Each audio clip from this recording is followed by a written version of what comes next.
Les ondes de Limo. Osez la curiosité pour votre bien. Anne-Sandrine Di Girolamo.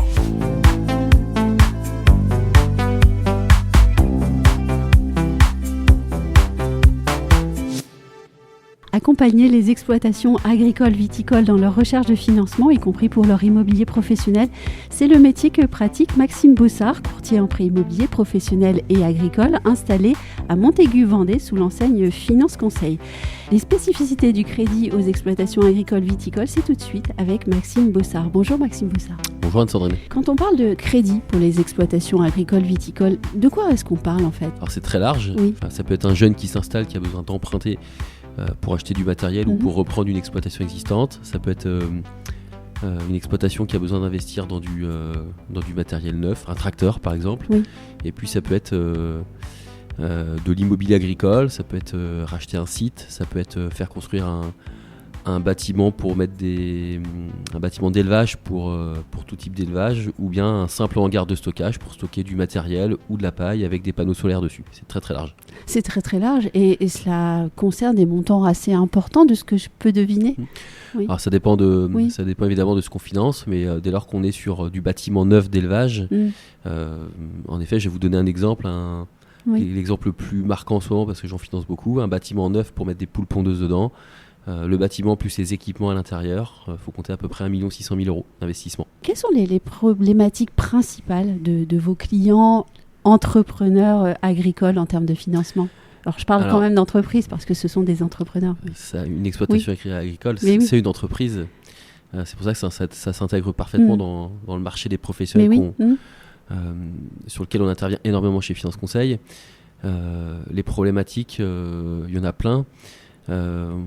Quand on finance une exploitation qui fait de l'élevage, on est soumis à la réalité de l'animal, alors tant par le bien-être que par son comportement, puisque c'est pas une chose, c'est bien vivant.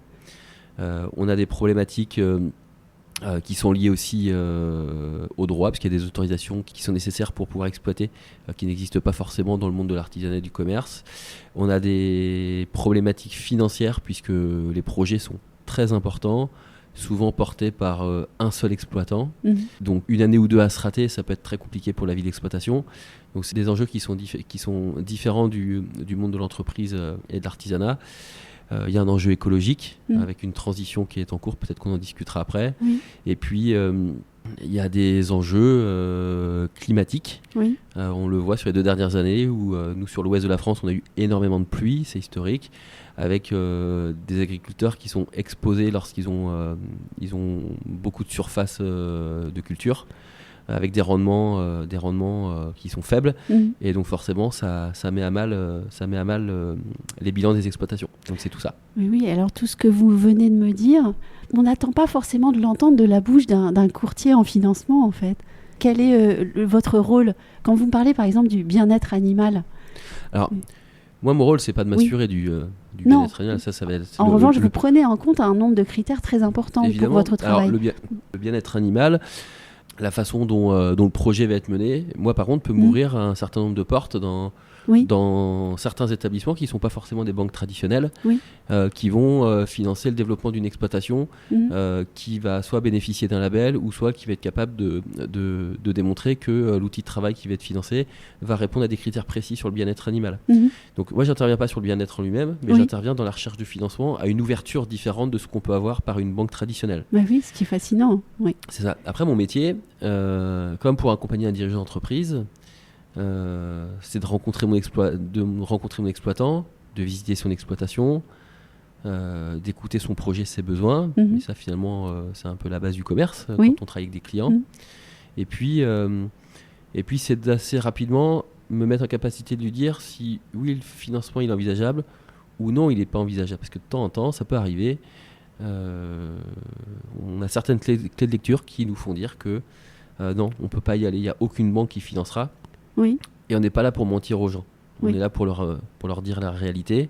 On est là pour leur expliquer pourquoi c'est pas envisageable. Et puis à l'inverse, quand c'est possible, on va avoir notre travail de représentation. C'est-à-dire qu'on va préparer un dossier complet qui récapitule qui est mon exploitant ou qui sont mes exploitants si j'ai plusieurs associés. Donc sur la partie vraiment privée et patrimoniale.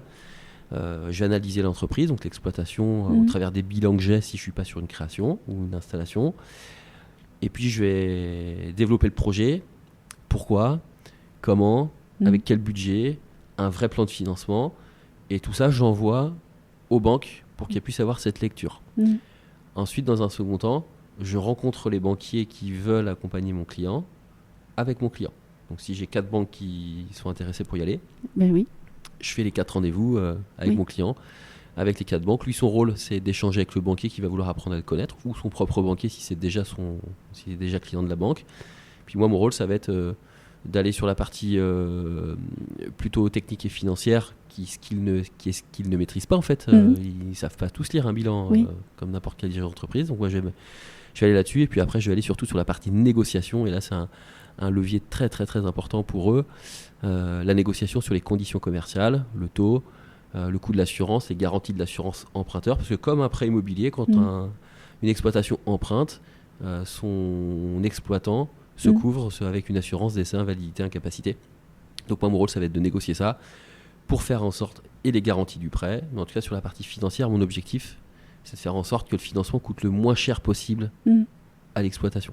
Voilà. Et puis évidemment, m'assurer aussi que au niveau du financement, tout soit bien calé, qu'il ne manque rien, pour sécuriser même quelque part mentalement mon exploitant, puisque lui, son rôle, c'est de faire son job dans la ferme et de délester cette partie-là.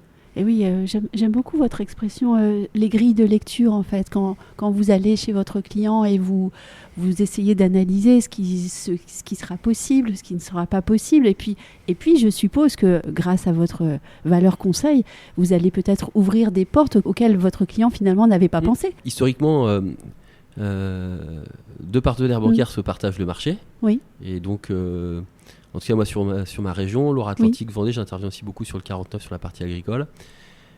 C'est ancré dans la tête des gens, il y a 2 banques. Oui. Sauf qu'en vrai, il n'y a pas 2 banques. En vrai, il y en a 4, voire 5 qui peuvent intervenir sur la grille et la vitie. Donc, c'est-à-dire que les 3 autres ont envie de prendre des parts de marché. Oui. Donc, moi, je peux les faire intervenir, évidemment. Et puis, eux, ils sont contents. Elles sont contents de ces banques-là, puisqu'elles se retrouvent à voir des dossiers passer qu'elles n'auraient probablement jamais vus si j'intervenais pas. Et puis après, il y a d'autres acteurs économiques.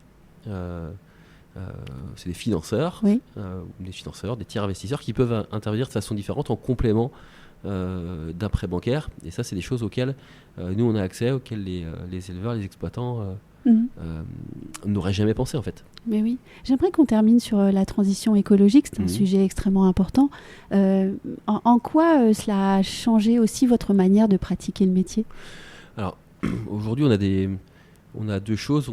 Il y a 2 transitions. Il y a une transition écologique, il y a une transition générationnelle. Il y a beaucoup d'exploitants qui sont partis à la retraite et d'autres qui viennent.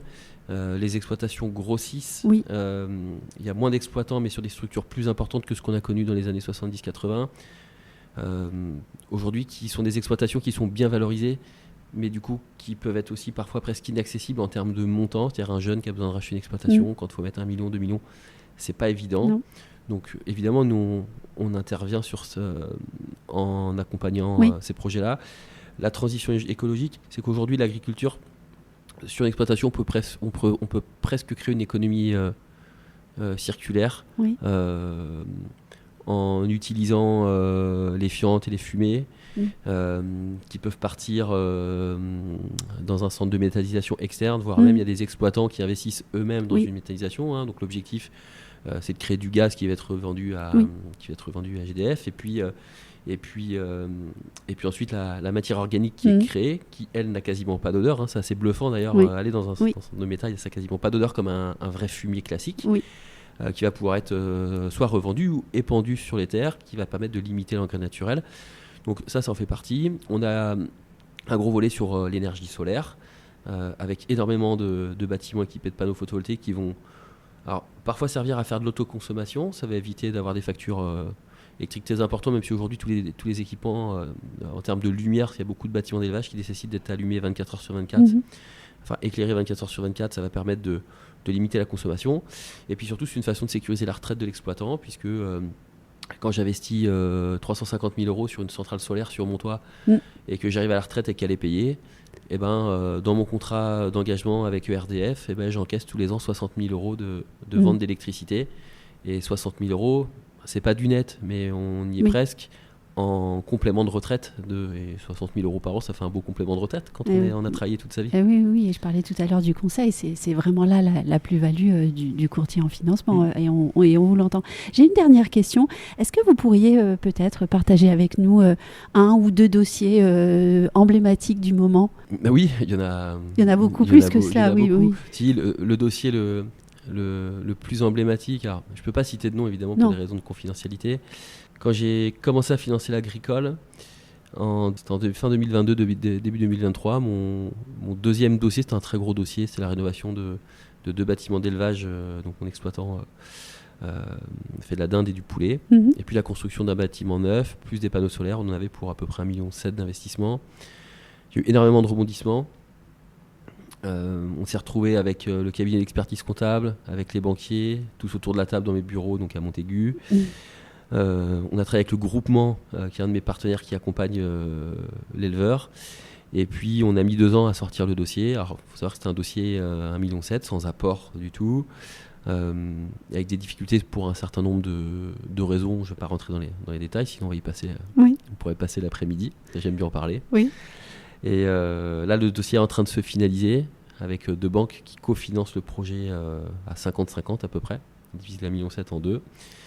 Et donc, enfin, mon éleveur a son financement et ça aura duré 2 ans. 2 ans. 2 ans. Je l'ai rencontré en avril 2023 la première fois. Et là, on est mi-juin, donc il va officiellement se finaliser début juillet 2025. Et un beau travail d'équipe aussi, le courtier, l'expert comptable, l'exploitant, 2 banques. Ça fonctionne toujours comme ça. L'objectif, c'est presque de créer un staff en fait, autour d'exploitants comme un dirigeant d'entreprise. En effet, on est le partenaire de notre client. Évidemment, le banquier, une fois qu'il est retenu, il en fait partie. Le banquier, c'est le partenaire presque numéro 1 parce qu'il doit être là quand ça va bien pour prêter, mais il doit être là aussi quand parfois l'exploitant peut rencontrer des difficultés. Et puis l'expert comptable, ça peut être aussi régulièrement, on se met autour de la table aussi avec des cabinets d'avocats. L'objectif, c'est de tout border pour être certain qu'il ne manque rien et de rassurer notre client.